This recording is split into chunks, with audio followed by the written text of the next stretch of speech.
Alex, what are you doing? I'm just playing with my dice.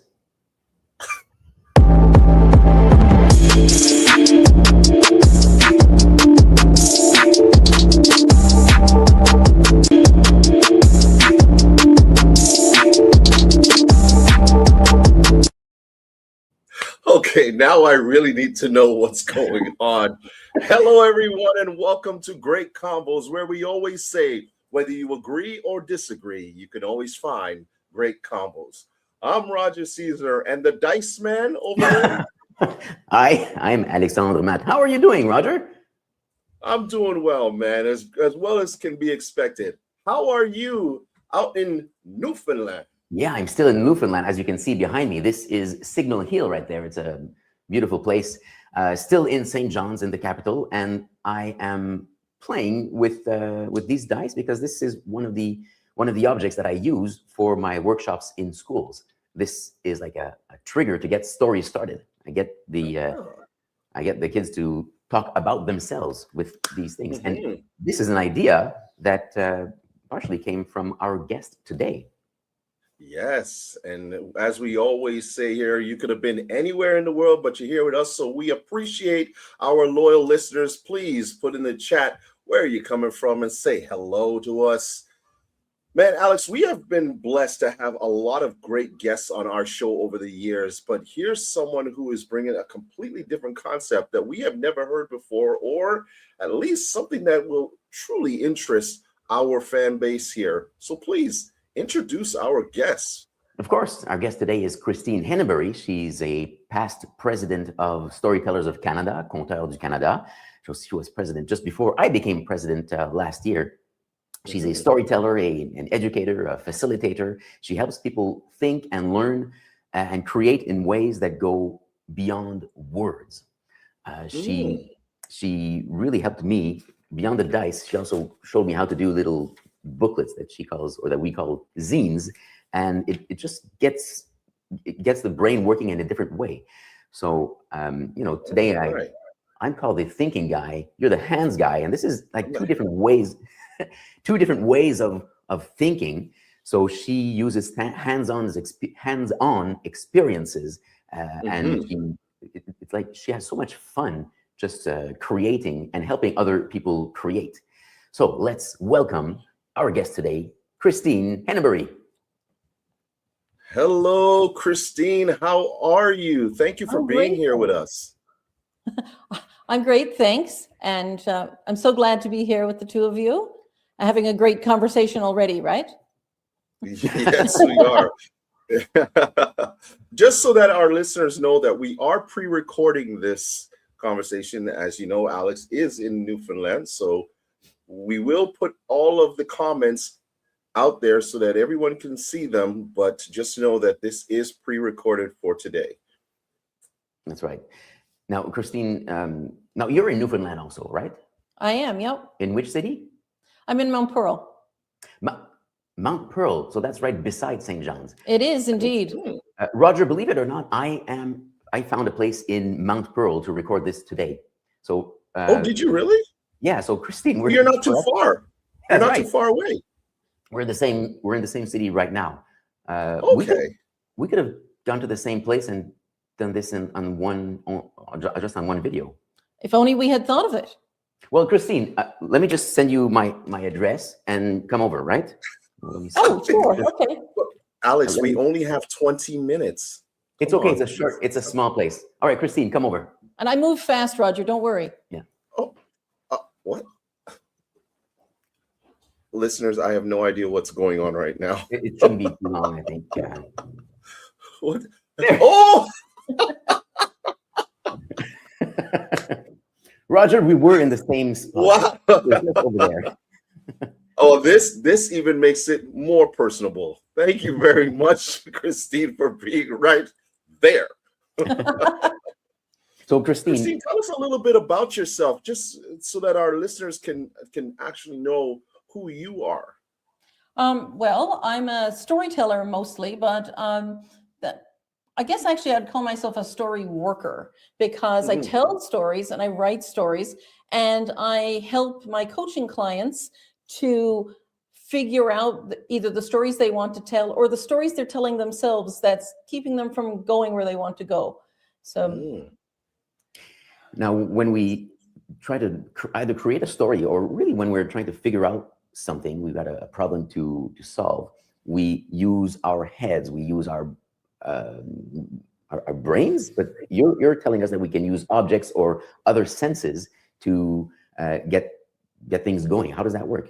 Oh, well, you see, a lot of the time when you try to think your way out of something, you get kind of stuck because you're really conscious of your own thinking process. And you're also aware of the goal you're trying to reach, and you get really focused on the end result, and you get you forget that there's a process to get there. You can't just jump ahead to the end. So I like to help people find ways to sort of break that cycle. So you're not just stuck in thinking. You can try other techniques to sort of make friends with your brain instead of trying to tell it what it needs to do. Right. So brain, do something now. Yeah. So Christine, what are some of those ways that you would say are the easiest for someone who's never done that before, who probably, especially with us talking to a lot of speakers and we're both coaches, what are some of the easiest ways you would say that we can start right away doing something differently than just letting it be all about the brain?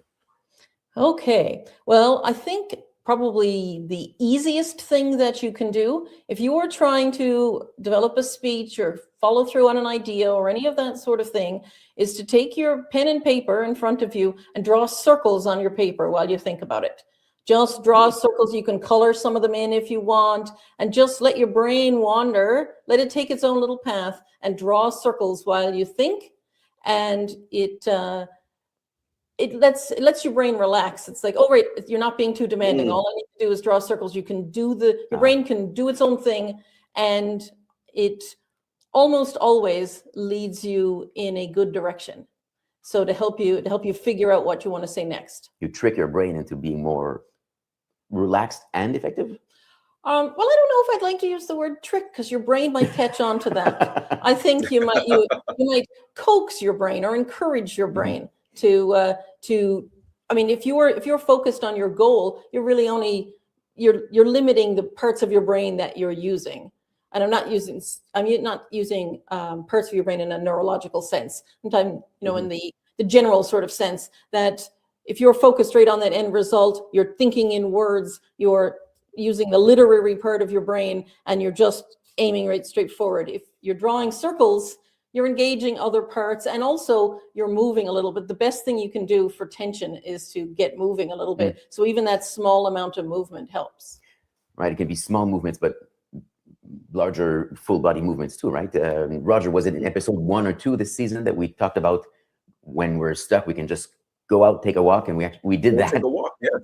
Yes, we did, and took great pictures while we were at it. we did it. Yes, I saw those when you put the pictures up. Yes, going for a walk also helps for sure, or doing a few exercises or stretches can help as well. Christine, what made you think about doing this, and like, was there something that happened with yourself or maybe your students or anywhere that you started to see that this particular way of rethinking, sorry to say it that way, your way of doing it, was there something that started this? Well, I have ADHD, and for years and years and years, I didn't know why I thought differently. I just knew that I did. And so when people were stuck, I was firing off all kinds of ideas about how they might do that. Well, have you tried this? Well, what about this? Maybe you could try this. Have you tried standing up? Did you try recording yourself? Have you ever tried doing a few dance steps to see, these kinds of things? But it was just my brain being popcorn, but like in a good way. And so because of that, I also received some sort of negative messages about how my brain worked in the past too. But once I was diagnosed, I realized that I can make good use of the good parts. And then I started doing some research about how different ways to use your body and your senses to help move yourself forward, to keep you from getting stuck. I say it's a good thing that different people have different sorts of brains that work differently. Absolutely. I don't think you would be able to create and help people create their stories without the brain that you have. No, I think I'm very happy with the brain that I have. I wish it was a little more cooperative sometimes, but usually if I stop and get a cup of tea, it gets a little more cooperative with me. So. Right. Okay. Is that an official recommendation too? You will use your hands, but also drink some tea? Oh, yes. Yes. Having a hot beverage will help. But also, if you have tea that you really like the scent of, I have, Okay. it's not just the caffeine. I actually very rarely have caffeinated tea, but I do have ginger peach tea that I like the scent of, and I have mint tea and cinnamon tea. And depending on what I need, if I'm having a very challenging brain day, there's only so much you can do to mitigate some of the symptoms of ADHD. I might get a cup of cinnamon tea and play what they call brown noise, which sounds disgusting, but it's named after the person who identified it. Some elements of the sound are smoothed out, like white noise or pink noise. This brown noise is one that's supposed to be particularly good for ADHD brains. So if I'm having trouble getting going, then I'll have the big cup of tea, maybe 2 cups at once. I might depend on how much I filled up the kettle, and then I'll be listening to the brown noise. One of my kids come in, I'm typing away. There's the scent of tea in the room, and there's like, what are you listening to? So, I always wondered why it was called brown noise, because I know white noise. But I've never heard that. I didn't realize it was the name of a person. I thought, why brown? Yeah. Okay, we'll have to research that. I highly recommend it. So we're talking about the senses here to help us think or be more creative or figure out problems.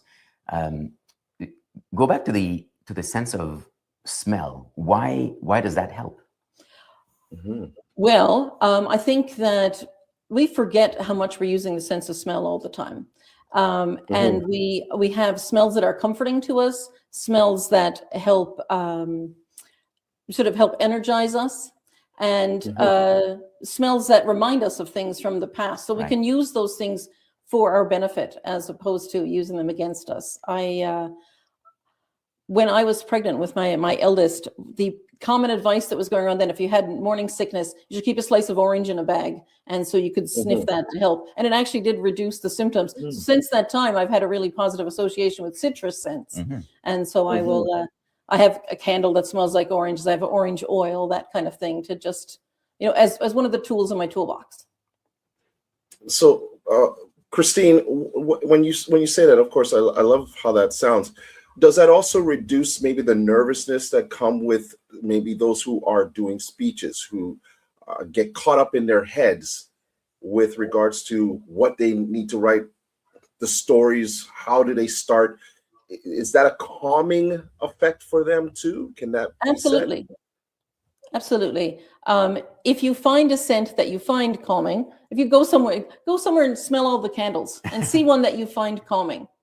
I have one that smells like jasmine and pepper, apparently. I don't know what jasmine or pepper really smell like, but this candle is really, really good. And I know when I put that on, it's very good for my creative writing. So if someone is writing a speech and maybe the smell of hot chocolate smells great to you. You can either make yourself some hot chocolate, or you can light a candle that says lots of s'mores, hot chocolate sort of candles, and you have that smell.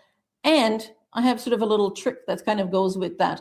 If you start out with the smell of hot chocolate and you play some music you like, or you read a book that you like, or you're doing something in which you're very relaxed, so then you can associate that smell with that feeling of relaxation. And so then when you go forward, if you keep connecting it with the feeling of relaxation, then at times when you're nervous, if you have something else that smells like that, you can get lip gloss that smells like chocolate, right? So if you have a tube of that in your pocket before you're going out on stage, and you look weird, but it will be helpful. Before Alex, you asked another question. I just want to follow up with that. Is there a minimal time that you would say for people to disengage, walk away, do something like this in order to get it, or it just depends on the person? Is there a minimal time you would suggest? Not really. It mostly depends on the person. The more time you can give yourself, the better, because that's easier to get your brain to relax. But you don't want to be huffing hot chocolate and going, feel better, feel better, feel better, because that's not going to help you feel better. But instead, you want to at least give yourself a few minutes with it. I found out years ago that if I write, even if I don't want to write, if I write for 5 minutes, my brain will go, oh, right, yes, we know how to write. And it's the same thing with exercise. If I exercise for 10 minutes, then I'll start liking it. But I've got to endure that 10 minutes first. Right. But so I think there's everyone will have sort of a magic number, but give it 5 minutes and be really patient with yourself. Don't expect instant results. Be really, really kind to yourself. And so I'm giving this a go. So if you have time to do it even a minute at a time, if you're an impatient person, if you have a minute at a time even to do it, I'll do this for a minute and then let go of the expectation of results. It's a long-term process. It can be a long-term process. Roger, I'm definitely going to try this next time I go on stage. Because, you know, when we help people get ready and get the nervousness out before they go on stage, we might tell them, you know, listen to some good music before, using one sense, or backstage, if you can do some exercise. I say, you know, maybe I'll do 10 push-ups before I go on stage. But both of those things can be distracting for the audience if you're just doing push-ups in front of everybody or listening to music. But having that lip gloss or whatever, that could help. Nobody will know. I have a different suggestion for the exercise instead of push-ups. You want to be using your bigger muscles, the muscles in your legs. So if something you can do that isn't going to be too in the way, well, you could do squats, or you can do a wall squat, like lean against the wall and squat right down. So you're using your big muscles in your legs, because that's getting more of the nervous energy out by using your big muscles. And in that case, it just looks like you're sitting down. Yes, indeed. Now, I'm the type of person, I am a huge proponent of music. I listen to music to get me into my zone whenever I have to speak beforehand. And I even, tell my clients the same thing, that music, depending on what type you feel like listening to, can also relax you and get you into the zone. Now, that's obviously when they are speaking. I'm glad that you're saying that that's also something they can do when they're creating the presentations or their speeches as well, is have something that can get them into a relaxed format. Absolutely. That's I often use cello music for that too. That's anything with a cello meditation, dark academia sound.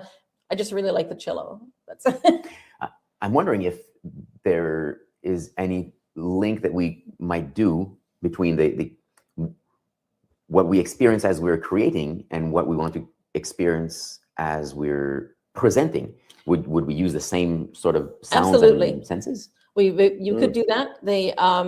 There have been lots of, I've read lots of things about how, particularly for students studying, if when you're studying at home, if you can recreate the exam environment as much as possible. So if you stay sitting up, you sit at a table, you use a pencil if you have to use a pencil, you're using the same kind of paper, so your brain is very familiar with it. And when you come into the exam space, it's like deja vu.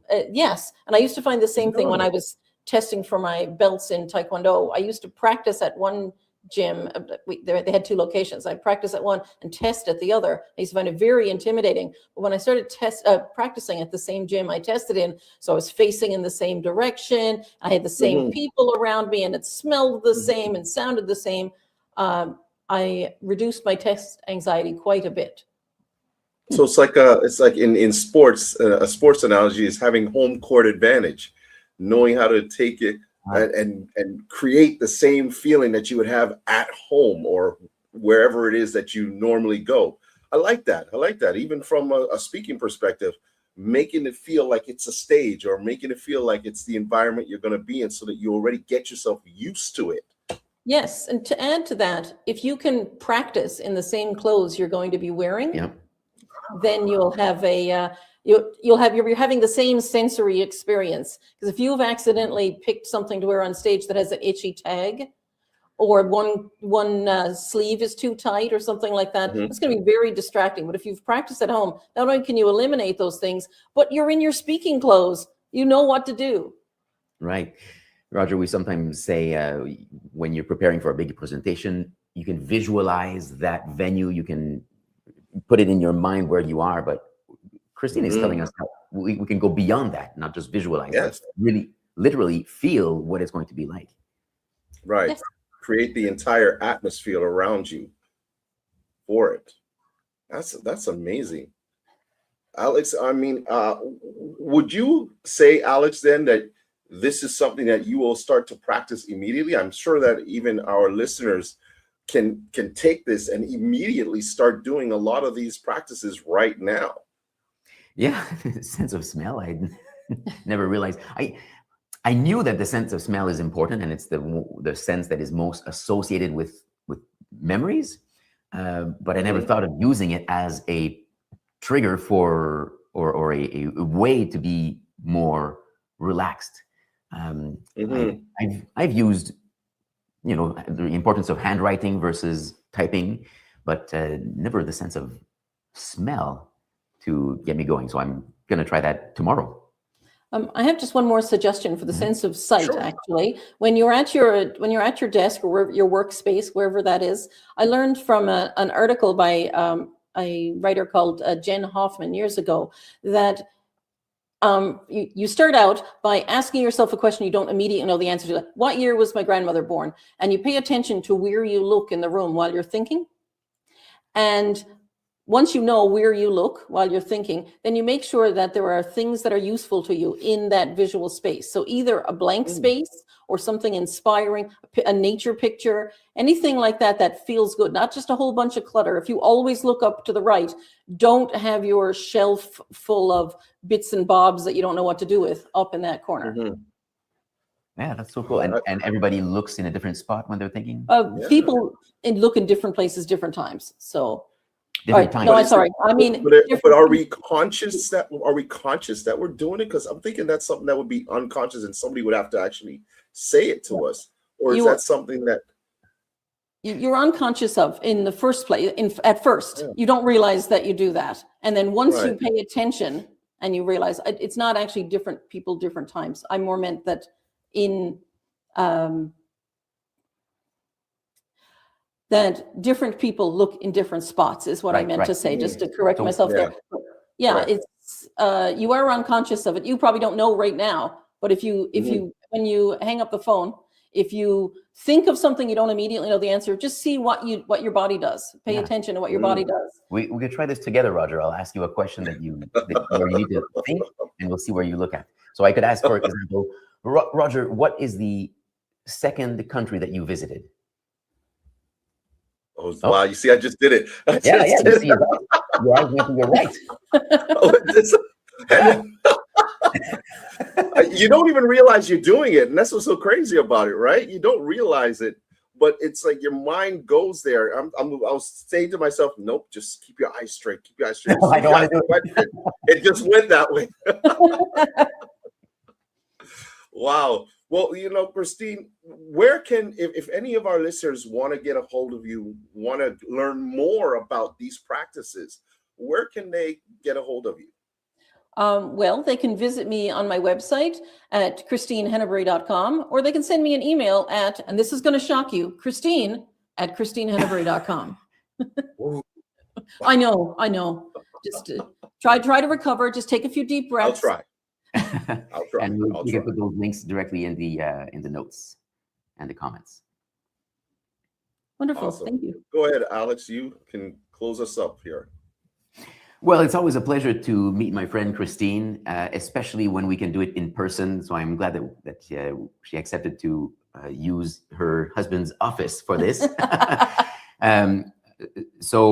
Christine, we've known each other for many years, and every time that I see you, I learn something new. And today was like I think a record, because even though we've known each other for years, I've never asked you these sorts of questions. So we never know what we can learn from someone that we know.